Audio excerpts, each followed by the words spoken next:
오늘은 방금 읽은 3장 5절을 중심으로 말씀을 좀 보고자 합니다. 아마 칭의와 성화의 관계 마지막 시간이 될 거예요.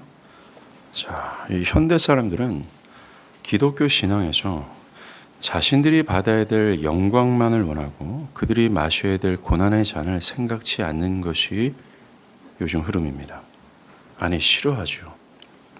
죄사함과 의롭다함을 믿음으로 거저 받는 것을 좋아하기는 하지만 의롭다함을 받은 자가 지불해야 될 자기 부인과 자기 희생, 하나님의 뜻과 일치하여 그 어떤 손해도 불사하고 하나님을 섬기며 따르는 것, 그 성화는 원치 않는다라는 것입니다. 즉, 칭의는 좋아하지만 성화는 싫어한다라는 것이죠.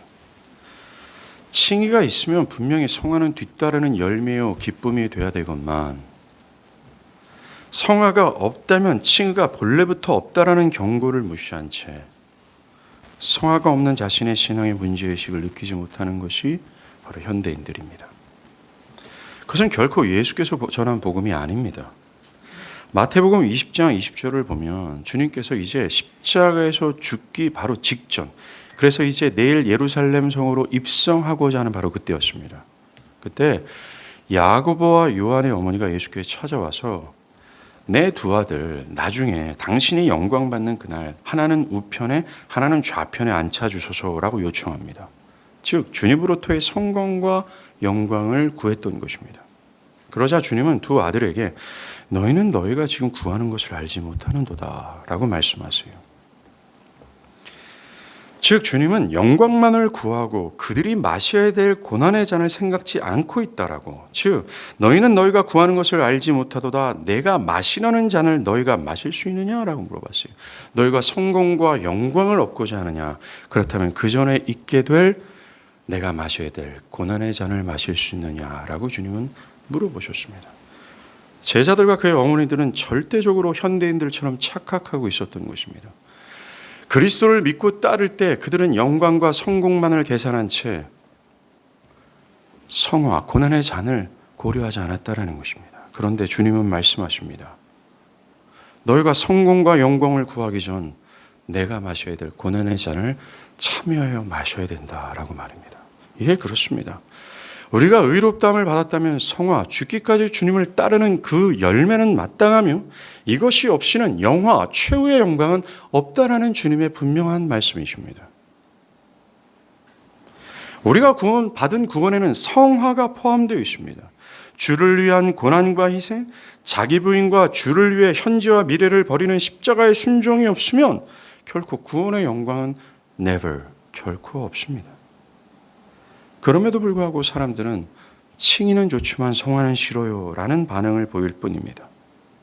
그리고 성화를 강조하면 행위로 구원을 얻는다고 말하는 것 아닙니까? 라고 비판을 하거나 또 신앙이 무거운 짐처럼 느껴지게 한다고 아우성칩니다.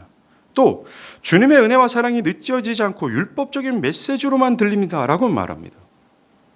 이처럼 사람들은 자신들이 주님의 제자로서의 삶을 살았는지를 성찰하고 또 주님의 관계, 내가 정말 의롭다함을 받았는가 그 관계를 정말 살피기보다는 자신은 맞는데 왜 이렇게 괴롭히냐 또는 왜 이렇게 몰아붙이냐라며 칭의에서 성화를 분리하고자 하는 겁니다. 우리가 지난주에 봤습니다. 성화는 구원의 전 과정은 하나의 과정으로서 성화는 필연이며 뗄 수 있는 것이 결코 아니라는 것이죠. 이 성화는 믿음으로 의롭다함을 받는 자들에겐 기쁨의 명령이고 하고자 하는 의지며 이것은 크고 영광스러운 하나님을 아는 사람으로서 크고 영광스러운 하나님의 명령을 뚜렷하게 알고 따라가는 또 다른 희열과 소망의 요소가 되는 것이 마땅합니다. 그런데 현대인들 중 내가 믿음으로 의롭다함을 받았다고 하는 사람들 중 성화를 부담이 됩니다. 억누릅니다. 율법과 같습니다. 라고 말한다는 것은 그들 안에 믿음으로 의롭다함을 받는 것이 없는 것이 분명합니다. 정말 오늘 사도 바울은 이런 증상이, 즉 칭의는 좋아요 그러나 성화는 싫어요, 이런 증상이 주님이 오시기 직전 말세에 나타나는 뚜렷한 현상이라고 경고해 줍니다. 성경에서 이렇게 성화를 강조하는 이유가 뭘까요? 그것이 바로 하나님께서 우리를 구원하신 목적이시기 때문입니다. 하나님은 단순히 우리를 죄사함 또 우리를 의롭다 하심의 목적을 두신 것이 아니라 이 세상과는 구별된 내면과 삶과 신앙을 갖게 하기 위한, 즉 성화를 위하여 우리를 구원하셨다라는 것입니다. 단순히 죄를 사하고 영원히 사는 것에 최종적인 목적을 두신 것이 아닙니다. 거룩, 즉 성화의 목적을 두셨습니다. 사람들은 사람의 인생의 목적이 하나님을 영화롭게 하고 그분을 영원토록 즐거워하는 것이다 라는 것을 잘 압니다. 하지만 이것을 어떻게 성취해야 되는가, 이것에 대해서 관심이 없습니다. 그저 하나님의 영광을 위해서 살고 일하고 공부한다라는 관념을 가지면 된다라는 식입니다. 자신이 하고 있는 일이 하나님의 영광을 위한 일이다라고 생각하면 그만이다 라는 생각을 합니다. 어떤 시상식에 올라가서 모든 영광을 하나님께 돌립니다. 아닙니다. 하나님의 영광은 여러분들의 성화에 달려 있어요. 즉 여러분의 자신을 부인하고 여러분들의 내면과 삶이 하나님의 뜻과 일치하여 행할 때에 하나님은 영광 받으신다라는 거예요.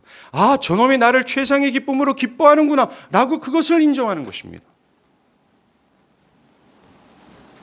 주님의 말씀을 따라 사는 것이 없는데, 주님의 진리와 일치한 신앙과 삶이 없는데, 아무리 나는 하나님의 영광을 위해서 살고 나는 이 일을 한다는 관념을 가진다고 해도 그것은 아닙니다. 그건 그저 자아 도취일 뿐이에요.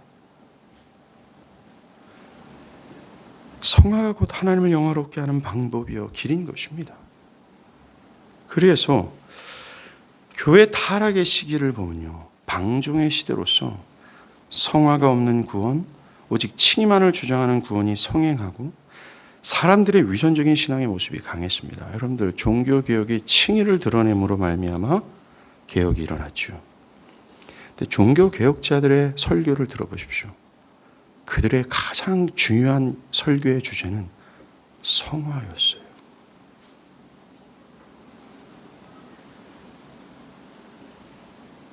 즉 칭의가, 올바른 칭의가 낳은 성화였다라는 겁니다.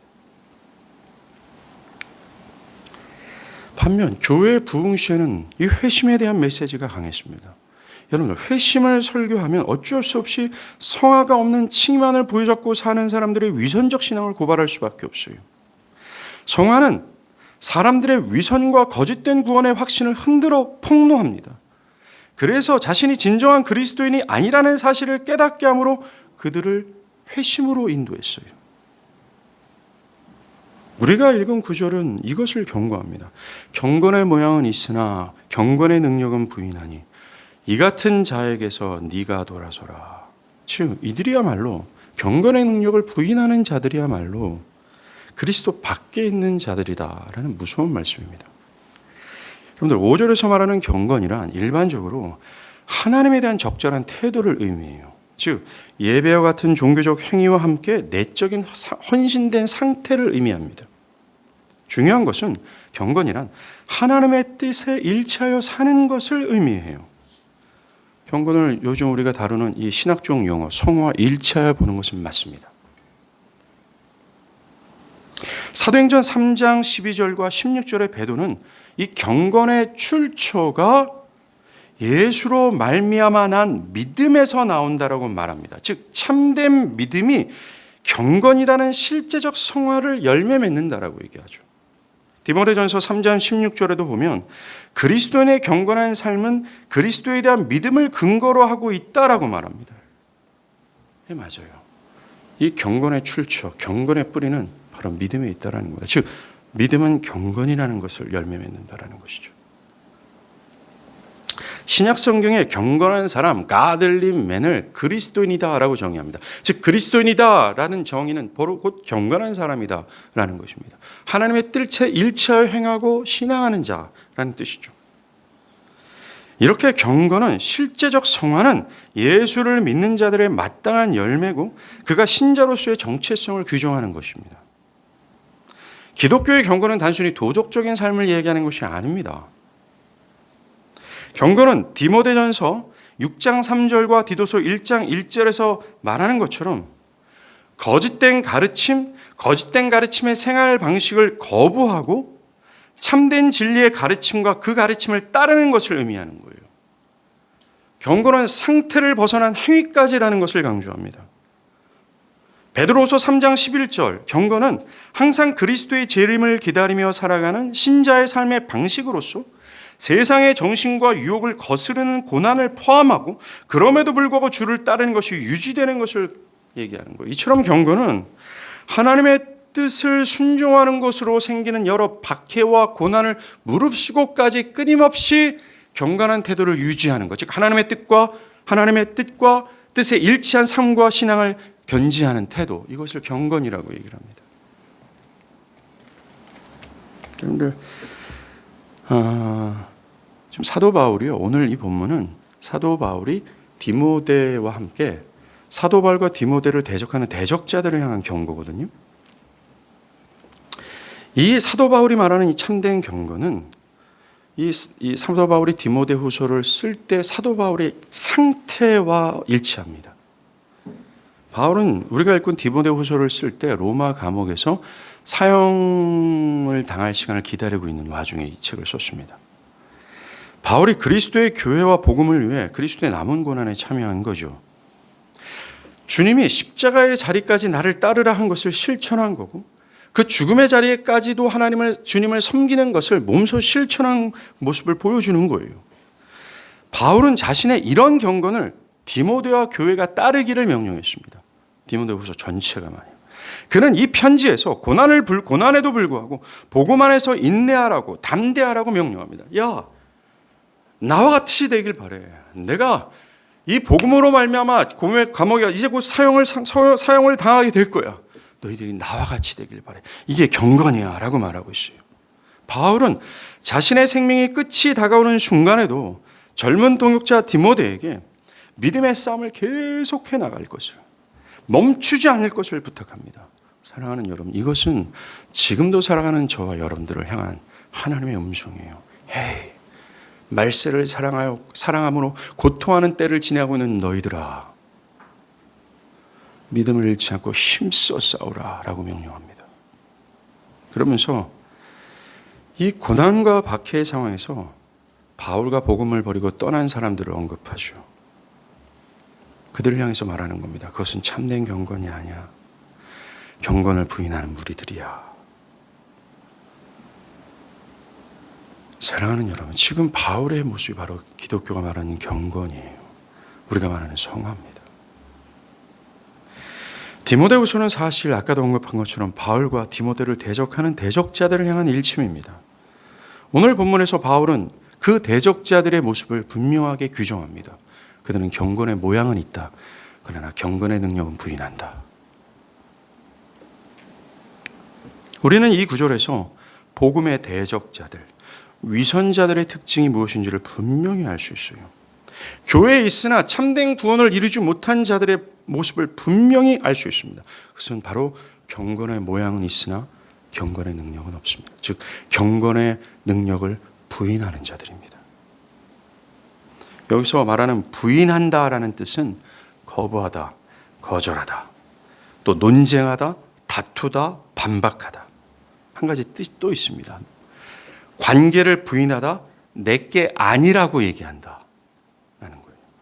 먼저 긍정적인 요소로서의 부인하는 것을 여러분들 생각해 보겠습니다. 주님은 자기를 부인하고 자기 십자가를 지고 주님을 따르라 하면서 구원의 부르심을 우리에게 줬죠. 여기서 말하는 구원의 부르심에서 나오는 자기를 부정한다라는 말은 자기를 거부하다, 자기의 뜻을 거절하다, 자기의 죄성과 다투다, 자기의 죄성을 반박하다라는 뜻이에요. 세상을 향한 정욕과 자기의 뜻과 주장과 고집과 견해는 자신과는 관계없다. 그것은 내 것이 아니다라고 주장하는 것을 뜻하는 겁니다. 이것이 바로 자기를 부정하고 주님을 따르게 되는 구원의 부르심을 입은 자들이 해야 될 자기 부정이에요. 반대로 오늘 본문에서 경건의 능력을 부정하는 자들이 있습니다. 여기서 말하는 이 부정, 이것은 자기를 부정하고 십자가를 지고 주님을 따르는 기독교의 참된 경건을 거부하는 거예요. 자신의 삶과 신앙이 주님의 뜻과 일치하여 고난과 손해를 무릅쓰더라도 주를 따르는 성화의 명령과 다투고 반박하는 겁니다. 그건 내 자신과는 관계없다고 생각하고 그건 내게 아니라고 주장하는 것을 뜻합니다. 한마디로 칭의는 좋지만 성화는 싫다라는 거예요. 이것이 경건을 부정하는 자들의 모습입니다. 바울은 복음의 대적자들이 현재 자신은 믿는다 말한다, 믿는다고 고백하고 있고 교회에 속하여 예배도 드리고 있고 정말 나는 칭의가 있다라고 말하지만 하나님의 효력 있는 부르심에서 나타나야 될 신자 열매가 없다라고 경고하는 거예요. 성령이 변화시키고 내주하신 자들에게 나타날 마땅한 거룩과 헌신이 안 보인다라는 겁니다. 그리고 그들은 말합니다. 꼭 있어야 됩니까? 라고요. 그리스도인들에게 나타나야 될 자기 부정과 하나님에 대한 사랑과 헌신을 포함한 고난을 무릅쓰고 주를 따르는, 주를 위해 인내하는 복음의 부르심에 실제가 없다라는 거예요. 이 대적자들은 경건의 모양은 있어요. 하나님을 알고 있다고 얘기하고 칭의가 있다고 주장하지만 성화가 없다라는 겁니다. 헨리 마틴이라는 신학자는 이 구절을 이렇게 주석합니다. 경건의 능력을 부인하는 자들은 복음에 대한 올바른 지식을 갖지 못하고 그것을 거부하는 행위로서 그리스도의 구원의 능력에 대한 믿음이 없는 자들을 가리킨다라고 말했습니다. 정말로 우리가 요즘 언급하는 칭의만 있고 성화를 거부하는 사람들이죠. 성화에 대한 부담감, 의무감, 또는 존귀하신 그리스도를 따라가는 기쁨이 되는 것이 없는 것을 의미합니다. 그러나 그리스도인들은 마땅히 성화에 대한 의무감, 부담감을 갖습니다. 그리고 다른 한편으로는 크고 영광스러운 주님을 따르는 기쁨이 있죠. 경건의 능력을 부인하는 것은 이처럼 자신에게 성화가 없어도 되고 그것을 스스로 판단해서 나는 성화는 부족하기는 하지만 그래도 칭의가 있어 라고 말하는 사람들의 모습이라는 겁니다. 나는 성화는 부족하지만 칭의는 있습니다. 칭의는 있다고 말하면서 성화는 부담됩니다 라고 말하는 사람들이죠. 2000년 전 복음의 대적자들의 모습은 지금도 현저하게 현대교회에 나타나 있어요. 이처럼 경건의 모양은 있지만 경건의 능력을 부인하는 양상은 오늘날 두드러진 현상입니다. 그도 그럴 것이에요. 우리가 읽은 오늘 본문 1절에서 말세, 즉 세상의 끝의 모습이 경건의 능력을 부인하는 때라고 하셨기 때문입니다. 지금 우리는 말세 지마를 살아가고 있어요. 즉 세상의 끝을, 곧 심판이 있게 될 세상의 시대를, 주님이 다시 오실 바로 직전의 삶을, 이 시간을 살아가고 있습니다. 바울은 이때가 되면 경건의 능력을 부인하는 것이 성행하게 될 거야 라고 경고했어요. 오늘날 교회 안에 가만히 한번 교회를 살펴보십시오. 정말 믿음의 선조들이 취했던 지식과 행함이 없습니다. 정말 이 말씀이 말세를 살아가는 오늘날 교회 시대와 다 일치하는 것을 볼 수가 있어요. 오늘날 나름대로 교회 안에서 신앙의 진지함을 갖고 있는 사람들이 있습니다. 그들은 정말로 하나님의 참된 진리를 알고 그 진리의 중요성을 깨닫고 그 진리를 추구하는 사람들이 있습니다. 근데 그들을 가만히 보면 그들은 성경에 충실한 설교를 원합니다. 강의 설교를 원하고 교리적인 것을 원하고 진리를 듣기를 원해요. 심지어 성경에 충실하지 않은 설교를 들을 때 그들은 진리에서 벗어난 그 어떤 것을 용납하기를 미워하며 안타까운 말을 쏟아내기도 합니다. 이들은 정말 설교가 성경적이기를 원합니다. 성경에 충실한 설교를 또한 원합니다. 그러나 문제는 그 선포되는 진리와 일치한 삶과 신앙은 부담스러워합니다. 나는 개혁주의 교리를 원합니다. 그런 식의 설교를 원하며 성경에 충실한 설교를 원하며 그 설교로 말미암아 내 정신이 깨어나고 내가 그것을 아는 기쁨을 누리길 바랍니다. 그러나 나의 삶은 아닙니다. 좋은 설교, 맞는 설교를 원하기는 하지만 자신이 그 진리를 따르고자 자기를 부인하는 것을 원하지 않는다라는 것입니다. 저는 10년 전에 학원계 교육해서 개혁주의 하는 사람들의 신앙의 모습에서 뚜렷하게 발견된 것이 바로 이거였습니다. 그들은 어떤 사람, 유명한 사람이 이렇게 말했고 유명한 사람이 이것을 주장했다라고 유명한 사람의 설교를 듣는다라는 이야기를 많이 늘어놨습니다. 그러나 실제적인 삶에서 그 진리에 일체된 삶, 이 성화가 없다라는 거예요. 말뿐입니다. 그들은 종달새와 같아요. 앵무새와 같았다라는 겁니다. 그들에겐 정말 진리를 아는 지식이 있다 할지라도 그들의 행함이 없어요. 실천적이고 실제적인 것은 부담스러워합니다. 그러다가 오늘과 같은 설교를 들으면 자신들이 알고 있는 모든 지식을 다 총동원해서 따르지 못하고 있는 자신을 애써 변명합니다. 경건의 능력을 부인하는 사람들을 보면요, 주일에 대한 개념을 잘 알고 주일 성수를 어떻게 해야 되는지를 잘 압니다. 그러나 그 성경대로 주일 성수를 하기를 원치 않습니다.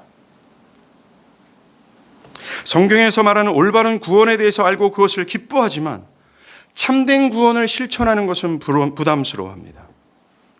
우리가 지금껏 나눈 칭의만 원하고 성화는 계산하지 않는다는 것이죠. 청지기의 삶이 어떤 것인지에 대한 정의를 뚜렷하게 알고 청지기의 삶을 어떻게 살아가는지를 알고 배우는 것을 기뻐합니다. 그러나 정작 자신이 청지기적 삶을 살아가는 것은 부담스러워하고 꺼려합니다. 나의 시간, 나의 사업, 나의 직장, 또 교회 중심, 이 진리를 아는 것은 기뻐하지만 진리를 근거한 신앙과 삶은 싫어합니다. 오늘날 성경적 진리만을 알고 행하기를 원치 않은 사람들이 질비하죠. 그러나 주님은 분명히 요한복음 14장 15절에서 너희가 나를 사랑하면 내 계명을 지킬 것이라고 말씀하셨습니다. 즉, 그 열매를 통해서 그의 칭의의 여부를 판가름하신다라고 말씀하셨습니다. 아무리 그러한 말씀을 사랑하고 강의 설교를 알고 그것을 기뻐하고 그것에 동의한다 하지만 사람들은 거기에 머물러 있어요. 사람들은 하나님을 사랑해야 되는 거 잘 알고 있습니다. 그러나 하나님을 사랑하는 실제적 실천이 없습니다. 나는 하나님을 사랑하는 것이 문제입니다. 나는 하나님을 사랑하지 못합니다. 그러면 답은 하나입니다. 따라합니다. 주의 말씀을 따르라. 나는 하나님을 사랑하고 싶습니다. 잘 되지 않습니다. 그러면 한 가지입니다. 주의 말씀을 따르십시오. 서로 고민만 나눕니다. 정작 실천적 삶은 망설입니다. 정말로 하나님께서는 태초전에 우리를 왜 택하셨는지, 그리스도께서 왜 우리를 속량하셨는지, 왜 우리를 거듭나게 하셨는지, 그 목적이 바로 성화, 실천적 삶, 거룩한 삶인데 사람들은 그런 지식만 알기를 바랄 뿐입니다. 여기에서 나아가 이것이 내가 믿는 자인가 그리스도 안에 있는 자로서 구속함을 입은 신자인가 알 수 있는 가장 중요한 시금석이다. 이 성화가 시금석이다. 만약 하나님을 향한 열정이 없는 사람이라면 그를 그리스도인이라고 할 수 없다. 여기에 대해서는 부담감을 가집니다.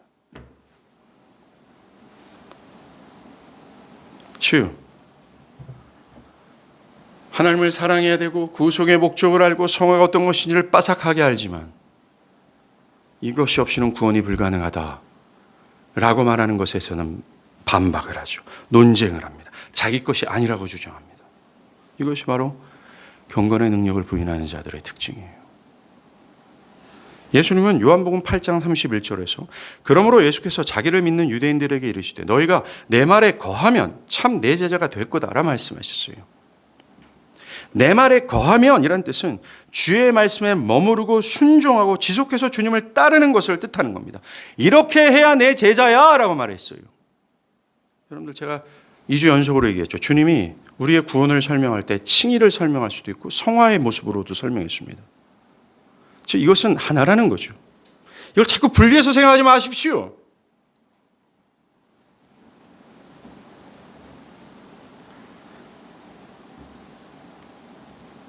주님은 분명히 주의 말씀에 거하는 것까지 말씀하셨지만 사람들은 이것을 아는 것, 이렇게 주님이 말씀하셔서 이게 구원이야 아는 것까지만을 원합니다. 칭의 이후의 결과나 열매 여부에 따라 그가 제자인가 아닌가를 분명히 말씀하셨어요. 그래서 누가복음 6장 44절에서 나무는 각각 그 열매로 아나니 가시나무에서 무화과를 또 찔레에서 포도를 따겠느냐. 뭐예요? 그 내면에 복음의 나무가 심겨지면 마땅히 복음에 합당한 변화와 함께 나타나는 순종의 열매가 맺게 될 것이고 그 열매로 그 안에 복음의 나무가 심겨졌다 판가름하게 된다라는 말씀이에요. 근데 사람들은 이러한 것을 지식으로만 알기를 바라고 열매 맺기를 거북스러워 합니다. 목사님. 나는 두려워요. 무서워요. 부담이 돼요. 나는 거북스러워요. 나는 현 시점을 할 수가 없어요. 경건의 능력을 부인하죠. 또 사람들은 교회의 3대 요소를 잘 압니다. 말씀, 성례, 권증. 그러나 이것을 실천하는 것은 부담스러워합니다. 교회의 질서에 대해서 알기를 바라지만 교회 질서에 복종하는 것은 싫어합니다. 신자가 그리스도의 몸인 교회를 위해 남겨두신 그리스도의 고난에 참여하도록 부름받은 자들이다. 교회를 위해 고난을 마다하지 않는다. 교회가 된다는 것은 그리스도의 남은 고난에 동참하는 자들이다. 이 말씀에 대한 올바른 성경 해석은 좋아하지만 정작 자신이 교회를 위해서 고난받는 것은 싫어합니다. 바울이 말한 것처럼 이 말씀이 나랑 상관이 없다라고 얘기합니다. 자, 제가 여러분들에게 한번 물어보겠어요.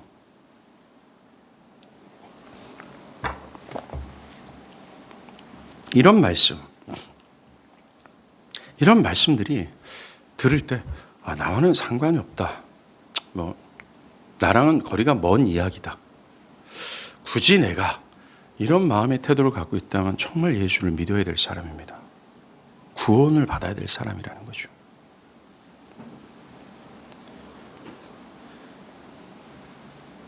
이쯤 돼서 정말 물어야 돼요. 과연 나는 성경적 가르침, 성경의 올바른 해석, 참된 진리에 근거한 가르침만을 원하고 그걸 근거한 실제적인 삶을 부담스러워하고 있지는 않은가? 거절하거나 거부하거나 내 것이 아니라고 얘기하지 않는가를 한번 보십시오. 특별히 이 오래된 복음을 안다고 하는 우리 교회 성도들에게 묻는 겁니다. 개혁주의 교리를 안다고 하는 여러분들에게 묻고 싶습니다.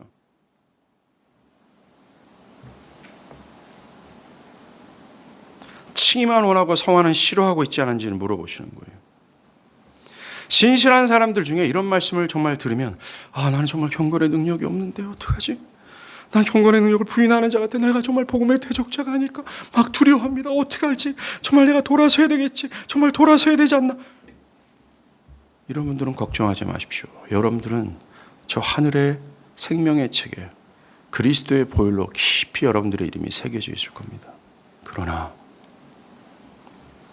여전히 들려지는 말씀을 통해서도 듣고 또 들음에도 불구하고 돌이킬 생각을 하지 않고 여전히 칭의와 성화를 분리하고자 하고 경건의 능력을 인정치 않고 그것을 거부하고 있다면 여러분들은 지옥의 불길이 여러분 앞에 있다는 사실로 두려워하시길 바라요.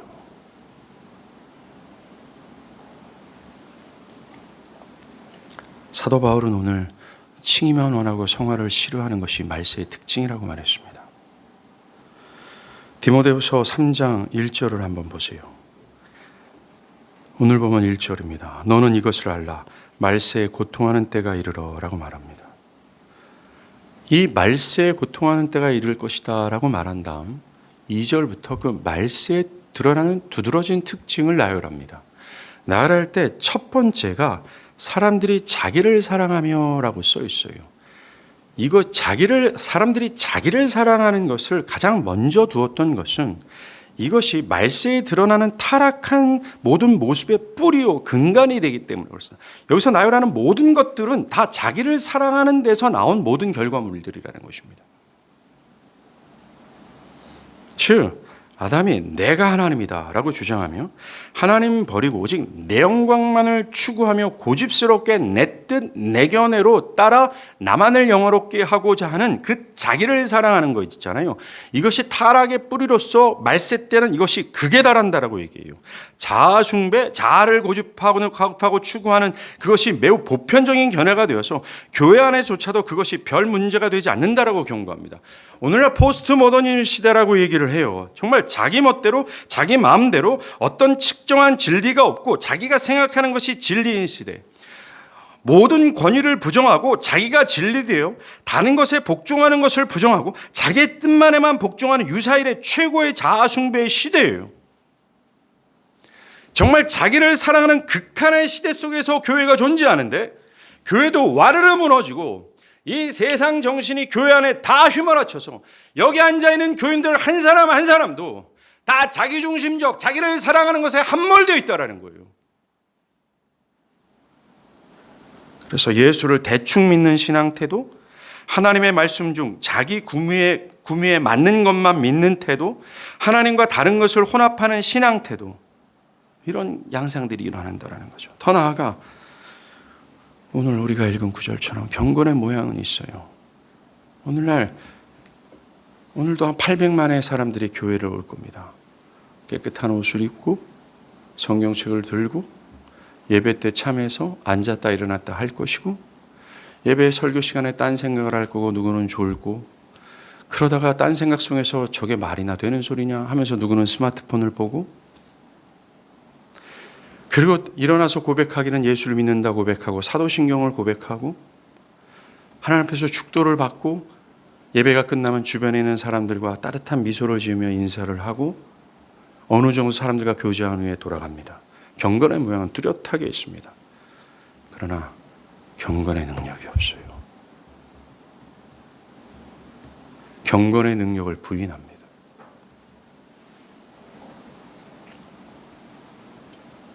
정말 말세죠. 이 경건의 모양만을 좋아하고 경건의 능력을 부인하는 것에는 자아숭배라고 하는 이 자아가 거기에 뿌리에 있어요. 이렇게 경건의 능력을 부인하는 것에는 자아숭배가 뿌리 잡고 있는데, 이 자아숭배의 열매는 자기 견해와 정신을 주장하는 주관주의로 열매로 나타납니다. 주관주의. 다 내 생각대로, 내 기분대로, 내 감정대로, 내가 중심이 되어버리는 거예요. 성화, 경건을, 이 주관주의에 함몰되어 있는 사람들의 태도는 이겁니다. 성화, 이 경건한 삶을 하나님이 나에게 감동을 주시면 하겠다라는 태도를 보이는 거예요. 하나님이 나에게 은혜를 주고 하나님이 나에게 기쁨을 주면 난 그때는 하고, 그 은혜를 주시지 않으면 내가 그렇게 수고하면서까지 주를 따르지 않겠다라는 의식입니다. 여러분들, 이 의식이 언제부터 생겼냐면요, 18세기의 신학자 칼 마르트가 주장한 신전통주의라고 하는 이단 사상에 근거하고 있어요. 그 이단 사상은 이 성경이 나를 감흥하지 않는 이상 절대적으로 이것은 나에게 진리가 되지 않는다라는 것입니다. 똑같아요. 사람들은 이 하나님의 말씀이 나에게 감동이 되고 하나님의 기쁨을 줄 때만이 나는 하나님을 따라가겠다라고 하면서 나와 상관없이 영원무궁하신 하나님의 진리인 이 성경을 나 중심으로 판단하고 있다는 겁니다. 내가 은혜가 없고 내 안에 기쁨이 없으면 이것이 진리를 할지라도 이것은 나에게 효력으로 발생하지 않아요 라는 뜻입니다. 이건 이단 사상이죠. 여러분들, 이미 그리스도의 피로 구속을 받은 자들에게는 형용할 수 없는 은혜와 주님을 영원무토록 사랑하고자 하는 기쁨과 또 성령께서 내주하심으로 말미암아 주를 따를 수 있는 충분한 능력이 그 안에 내재되어 있습니다. 내재되어 있어요. 우리가 우리의 신앙을 시작할 때에 우리 안에 하나님의 은혜와 기쁨과 능력은 내재되어 있어요. 근데 왜 자꾸만 특별한 어떤 자극, 특별한 어떤 은혜, 특별한 어떤 기쁨, 그때만 내가 주님을 따르겠다는 태도를 갖습니까? 이것은 철저한 주관주의가 낳은 열매예요. 자기가 하고 싶으면 하고 하기 싫으면 안 하는, 이것은 에베소서 2장에서 말한 허물과 죄로 죽은 자들의 아주 정형화된 모습입니다. 이들에도 경건의 모양은 있어요. 경건의 능력은 부인합니다. 여러분, 주관주의에 대해서 주님은 매우 무서운 말씀을 하셨거든요. 요한복음 8장 43절과 44절에서 마귀에게 속한 자들은 말할 때마다 제 것으로 말한다, 자기 것으로 말한다라고 말합니다. 즉 진리와 자기 뜻 사이에 오직 자기 뜻만 고집한다라는 거죠. 오늘날 교회 안에 자기가 원하는 대로의 삶의 방식을 추구합니다. 교회에 있으나 경건의 능력을 부인하는 사람들의 특징이죠. 성경이든 그렇지 않든 다 자기 멋대로예요. 교회 공동체에서 사랑받기는 원하지만 의무감과 부담은 원치 않습니다. 자기를 천국으로 인도해주는 것은 좋지만 자신의 삶에 간섭하지 않는 기독교를 원해요. 자신에게 유익을 받기를 바라지만 자신에게 헌신과 순종을 요구하지 않는 기독교를 원합니다. 이들은 철저히 자신들이 원하는 교회 스타일, 또 어떤 스타일을 따를 뿐 진리가 많은 교회 예배에 대한 관심이 없어요. 심판과 형벌은 없고 사랑과 관용만 있는 기독교를 원한다라는 것이죠. 정말 철저히 진리와 내 생각 사이에 이거 버리고 내 생각이 고집한다라는 겁니다. 이들은 기독교에서 회개를 지워버려요. 그를 믿는다 말하고 주님을 그냥 받아들이는 그것이 구원이라고 생각합니다. 사람들은 신앙을 위해 필요한 것은 변화나 거룩함이 아니다. 지금처럼 이렇게 종교적인 행위를 하면 된다라는 생각을 합니다. 천국에 들어가기 위해서는 세상을 거스르며 대가를 지불할 필요 없다. 그저 그들은 믿음으로 이미 얻은 천국행 티켓이면 그만이다라고 생각합니다. 여러분, 칭의는 티켓이 아니에요. 칭의는 진짜 능력이요, 뿌리예요. 정말로 경건의 능력이 없는 것, 성화가 없는 신앙도 괜찮다는 식입니다. 정말 주님은 그가 내 안에 거하지 아니하면, 나를 따르지 않으면 가지처럼 밖에 벌어져 마르나니 사람들이 그것을 모아 불에 던질 거라고 주님이 경고했어요. 그런데 그들은 경건의 능력을 부인합니다. 즉 진리를 따는 내면적 또 삶과 신앙의 실천이 없는 거죠. 그저 교리적 지식, 고백만에만 그치는 식입니다. 누구는 변화가 되어도 자신은 변화되지 않는다라고 생각합니다. 모두 주를 부인하고 십자가를 지는 것은 어떤 특정 무리일 뿐 나는 안 해도 된다는 생각이 있어요. 그들은 그 정도 변하고 나는 이 정도 변화될 거야 라고 해요. 이것을 어디서 끌고 오는 거죠 아십니까? 네 가지 바탭이요. 누구는 30배, 누구는 60배, 누구는 100배라고 얘기를 합니다. 얼마나 무서운 시대입니까? 마귀가 광야에서 금식하는 예수님을 유혹할 때 마귀는 성경을 가지고 유혹을 했어요. 성경을 가지고 자신의 거짓을 정당화시키려고 했다라는 것입니다. 주의하십시오. 여러분들, 우리가 칭의와 성화의 관계를 배우면서 에스겔 36장을 제가 두세 번 거론을 했습니다. 정말 하나님께서 우리를 구원으로 부르실 때 성령께서는 우리를 거듭나게 하세요. 그러할 때 하나님은 하나님 말씀을 따르지 않고 따르려 하지 않은 이 악한 마음을 제거하시고 하나님을 사랑하고 하나님의 말씀을 따르고자 하는 기쁨의 마음을 우리에게 심으십니다. 즉 충분히 하나님의 말씀을 따라갈 수 있는 자로 능력과 변화를 허락하신다는 거예요. 충분히 이 성화의 열매를 낳을 수 있도록 근거를 허락하셨다는 겁니다. 그래서 경건의 모양뿐만 아니라 경건의 능력까지도 나타날 수 있는 충분한 신자의 삶을 토대를 마련하셨어요. 이것을 부인하지 마십시오. 사도 바울은 이런 주관주의의 결론, 즉 경건의 모양은 있지만 경건의 능력을 부인하는 이 세대의 결론을 말합니다. 우리가 읽지는 않았지만 7절 말씀 한번 볼래요? 제가 읽을게요. 항상 배우나 끝내 진리의 지식에 이를 수 없다. 그들은 항상 배웁니다. 경건의 모양은 있지만 경건의 능력을 부인하는 사람도 항상 진리를 배웁니다. 진리를 기뻐하고 그것을 원합니다. 그런데 참된 진리의 지식에 이르지 못합니다. 여러분들, 성화에서 칭의에서 성화를 분리한 사람이 어찌 이 어마어마한 진리를 성경에 근거하지 않고 자기 생각대로 분리한 이 사람이 어찌 지식에 이를 수 있겠습니까? 결코 그럴 수 없습니다. 그러면서 사도 바울은 디모데에게 경건의 모양은 있지만 경건의 능력을 부인하는 이 사람, 이 대적자들을 어떻게 해야 되는지를 말합니다. 마지막 절이죠. 5절 후반부죠. 너는 경건의 능력을 부인하는 이 같은 자들에게서 돌아서라. 여러분들, 돌아서라라는 등을 돌리라는 건 관계를 끊어버리라는 얘기입니다. 더 자세하게 말하면 디모데가 그러한 자들을 잘 분별하여 교회 공동체 안에 들어오지 못하도록 해야 된다는 말입니다. 교회 공동체의 거룩을 위해서 그들에게 출교를 명령하라는 겁니다. 여러분, 이렇게 극악한 출교의 명령이라는 극명한 처방을 하는 이유는 그 대적자들이 회개하여 돌이키게 하기 위한 사랑의 손길이에요. 바울은 변함없이 완고한 이들을 염두에 두고 앞으로 이제 2000년 전에서 교회에서 이런 사람들이 나타날 때가 있다. 그래서 이 미래의 교회를 향한 권면이에요. 강력하게 권면하라. 출교라는 이 극명한 이 어떤 뚜렷한 출교, 이 권징을 해서라도 이 부분에서는 꼭 돌이키게 해라 라고 말하는 겁니다. 우리는 이 작업을 계속해서 나가야 돼요. 칭의와 성화를 분리하는 이 강력한 세대의 흐름 속에서 우리는 맞서야 됩니다. 현대 사람들이 듣기 싫어해도 성령의 나타나심과 능력으로 그들이 회개하고 변화되기를 간절히 기대하며 기도해야 돼요.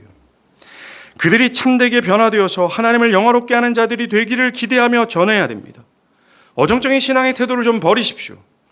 성화를 싫어하는 마음의 죄를 회개하고 성령의 도우심으로 그 성화를 싫어하는 마음을 물리치십시오. 여러분은 그리스도의 군사입니다. 하나님의 영광이 땅에 떨어지고 하나님의 말씀이 멸시를 받고 있는 시대를 살고 있는 우리는 어떤 시대보다 이 성화의 문제를 붙잡아야 돼요. 그리고 세상과 구별된 삶을 더욱 살아가도록 힘쓰고 몸부림쳐야 됩니다. 왜요? 우리는 정말로 고통하는 때에 이르러 살아가고 있고 그때 확실하게 들어설 시점에 서 있기 때문에 그렇습니다. 오늘 본문의 말세에 고통하는 때가 이를 것이다 라고 말하는 건 이건 그리스도인들에게 고난이 있을 거라는 경고예요. 아주 엄청난 고난이 있을 거라는 겁니다. 죄악은 엄청나게 증가되고 있습니다. 악이 판치고 있으며 기본적인 하나님의 창조 질서, 이 창조 질서가 지금부터 약 40년 동안 온 인류 역사상 비록 인류가 타락해서도 창조 질서는 인정했건만 이 40년이라는 짧은 세월 동안 창조 질서, 기본 질서가 완전히 무너졌어요. 6일을 일하고 하루가 쉬는 것을 이미 무너졌습니다. 사람들은 5일제를 좋아하고 4일제를 좋아하죠. 남자와 여자를 구별하는 것이 사라졌습니다. IBF 간사님이 대학 수련회, 청년 기독대학 수련회에서 결혼해서 말씀을 전할 때 남성과 여성이라고 계속해서 말하자 한 여성이 손을 들어 얘기했습니다. 남자와 여자를 구별하지 말고 젠더라고 표현해 주세요 라는 얘기를 했습니다. 남자와 여자가 하나가 되어 결혼하는 것을 부정한 시대가 됐습니다. 이미 결혼한 남자가 결혼하자 다른 남자와 여자와 몸을 섞는 이 간음을 인정치 않는 것이 되어버렸어요. 우리는 이것이 서서히 됐다고 생각하면 안 됩니다. 40년, 아니요, 짧게는 30년 동안 급격하게 이 창조 질서, 하나님이 기본적인, 아무리 타락했어도 기본적인 이 창조 질서가 있었어요. 모든 사회적 통념으로 이것은 인정했습니다. 근데 지금 무너졌어요. 정말 말세에 고통하는 때가 왔습니다. 그리스도인들을 향한 불타는 적개심도 한몫을 하고 있습니다. 여러분들 지금 한국 사회는 그런 양상으로 흘러가고 있지 않습니까? 코로나로 인해서 한국 사회 전체는 교회를 상당히 멸시하고 있습니다. 교인들도 마찬가지입니다. 목사로서 저는 말세에 사는 여러분들을 즐겁게 하는 것이 저의 임무라고 생각하지 않습니다. 이 세상 만물이 신음하고 있는데 여러분의 기분을 풀어주는 것이 나의 사명이라고 생각하지는 않습니다.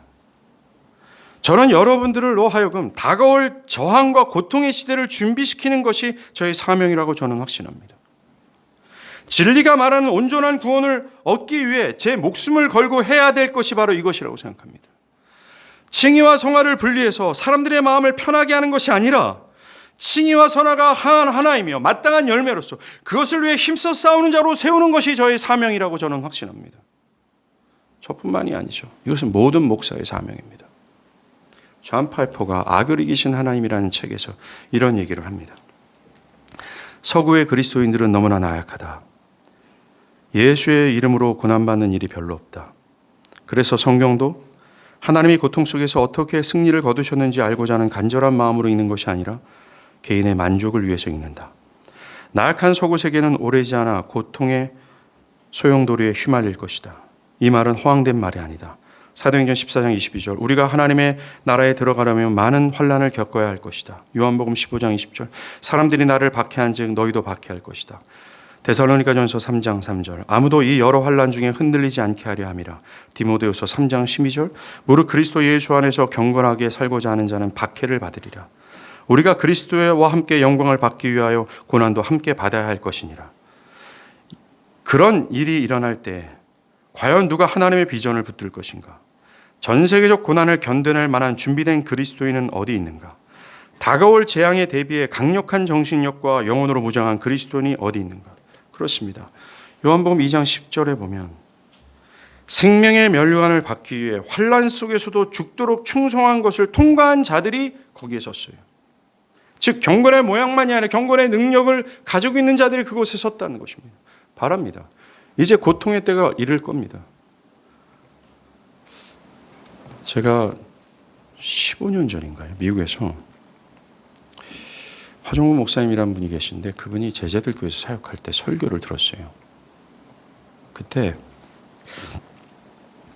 우리가 자유롭게 교회를 다니지 못할 때가 있을 것이다 라고 한 사도행전을 강의하면서 그 얘기를 쭉 하는 이야기를 들었습니다. 제가 되게 큰 잔상으로 지금까지 있습니다. 여러분들 지금처럼만 하면 안 됩니다. 군사로서 훈련을 받으십시오. 실패하더라도 성화의 발걸음을 멈추지 마십시오. 오늘 말씀을 듣고 여러분들이 해야 할 일은 하나입니다. 성령의 도우심을 간구하며 성화의 길을 뚜벅뚜벅 걸어가십시오. 주관주의를 물리치고 이것과 싸우십시오. 저절로 되어지지 않습니다. 성령의 도우심을 간구하면서 주관주의를 물리치고 하나님의 말씀에 복종하자 몸부림치십시오. 제가 몸부림친다는 말을 잘 들으십시오. 쉽지 않다라는 것입니다. 누가 쉽습니까? 성화는 결코 쉽지 않습니다.